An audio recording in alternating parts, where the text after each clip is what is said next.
Welcome back to Fast Money. Bitcoin plunging nearly 14%. I got to get your thoughts on Bitcoin right now. Of course, I do want to start with Bitcoin now. Dropping below the 50,000 mark. And we are the world's reserve currency. At the same time, you want to avoid creating things that might be destabilizing or that might draw funds away from the banking system. We have a banking system. That was a big announcement.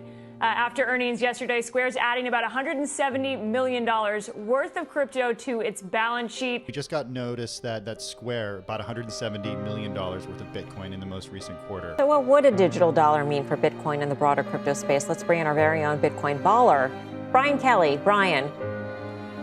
Well, we feel that Bitcoin is aligned with our purpose, which is economic empowerment. Economic empowerment is about bringing access to financial tools more broadly, including to people who haven't had it before.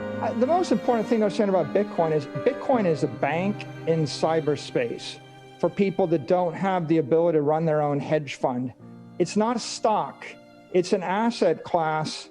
And so, if I put $1 billion into a bank, and then came back a year later and I put another $10 billion in the bank is not overvalued by a factor of 10. The bank is just 10 times bigger.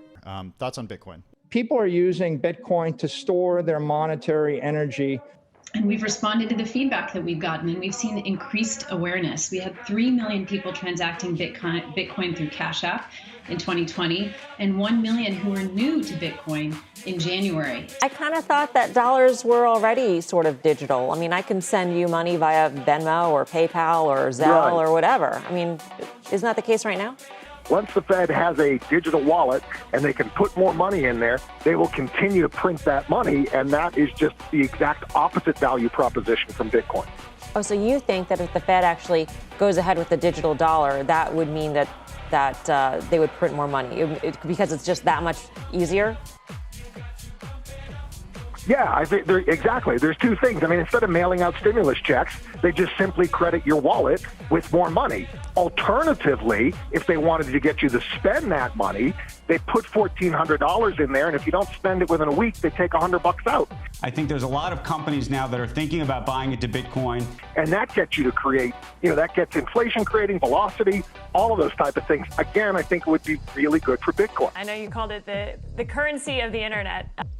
Okay, well, the first thing to note is that Bitcoin is property. It's not a security. I'll tell you what, if you look back at the 2017 bull market, you had multiple pullbacks of 30%. And that's a very critical idea.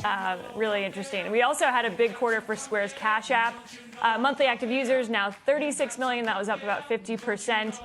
So this is not unusual for Bitcoin. It sounds unusual, when in the context of stocks.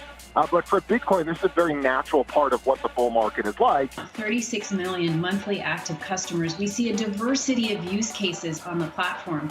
And people who have held or hodled, as they call it in the Bitcoin world, through multiple cycles, understand that ultimately here you want to buy the dip. I think we're just getting started with Square buying and MicroStrategy and other S&P 500, and then as well as the institutionalization is just getting started. So I think we're in the first couple innings of this bull market cycle. All right. BK, thanks for phoning in. My pleasure. Thanks for having me.